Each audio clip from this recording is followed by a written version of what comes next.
ഇടുക്കി നെടുങ്കണ്ടത്ത് തേനീച്ച കുത്തേറ്റ വയോധിക മരിച്ചു. 50 acre പനച്ചിക്കമുക്കത്തിൽ M N തുളസിയാണ് മരിച്ചത്.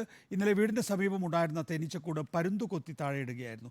വീട്ടിലെ സിറ്റൗട്ടിലിരുന്ന തുളസിയെയും കൊച്ചുമക്കളെയും തേനീച്ചക്കൂട്ടം ആക്രമിക്കുകയായിരുന്നു. ഗുരുതര നിലയിലായ തുളസിയെ തേനി മെഡിക്കൽ കോളേജിലേക്ക് മാറ്റിയെങ്കിലും രാത്രിയോടെ മരണം സംഭവിക്കുകയായിരുന്നു. സന്ദീപ് രാജാക്കാട് തുടരുന്നുണ്ട്. സന്ദീപ്, മറ്റൊരു ദുരന്ത വാർത്ത കൂടി, വിശദാംശങ്ങൾ. തീർച്ചയായിട്ടും അത്തരത്തിൽ തന്നെയാണ്, ഒരു ദുരന്ത വാർത്തയാണ്. ഇന്നലെ ഉച്ചയോട് കൂടിയാണ് ഇത്തരത്തിൽ ഈ തേനീച്ചകളെ കൂട്ടമായി തേനീച്ചക്കൂട് കുത്തി താഴെയിട്ട് പരുന്ത് ഇളക്കി വിടുന്നത്. ഉയരത്തിലുണ്ടായിരുന്ന മരത്തിലിരുന്ന തേനീച്ചക്കൂടായിരുന്നു താഴേക്ക് പതിച്ചത്. ഈ വീടിന് സമീപത്ത് തന്നെ ഉള്ള ഒരു മരത്തിലായിരുന്നു തേനീച്ച കൂടുണ്ടായിരുന്നത്. ഈ വീടിന്റെ സിറ്റൗട്ടിൽ ഇരിക്കുകയായിരുന്ന തുളസിയെ ഈ തേനീച്ച കൂട്ടം വന്ന് ആക്രമിക്കുകയായിരുന്നു. വീട്ടിലുണ്ടായിരുന്ന കൊച്ചുമകൾക്കും തേനീച്ചയുടെ കുത്തേറ്റു.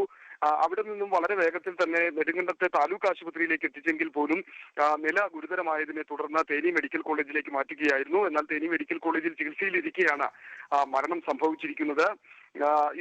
ഈ മേഖലയിൽ നെടുങ്കണ്ടത്ത് ഇതിനു മുമ്പും കുളവിയുടെയും തേനീച്ചയുടെയും സമാനമായ രീതിയിലുള്ള ആക്രമണം തോട്ടം തൊഴിലാളികൾക്കടക്കം ഉണ്ടായിട്ടുണ്ട് എന്നുള്ളതാണ് ഏറ്റവും പ്രധാനമായി കാണേണ്ടത്. ഈ ഉയരം കൂടിയ മരത്തിലിരിക്കുന്ന തേനീച്ച കൂടുകൾക്ക് നേരെ പരുന്ത് ആക്രമണം നടത്തുന്നത്, അല്ലെങ്കിൽ പരുന്തത് ഇളക്കി വിടുന്നത് ഒരു പതിവ് സംഭവമാണ്. അത്തരത്തിൽ നിരവധിയായിട്ടുള്ള അപകടങ്ങൾ ഇതിനോടകം തന്നെ റിപ്പോർട്ട് ചെയ്യപ്പെട്ടിട്ടുമുണ്ട്.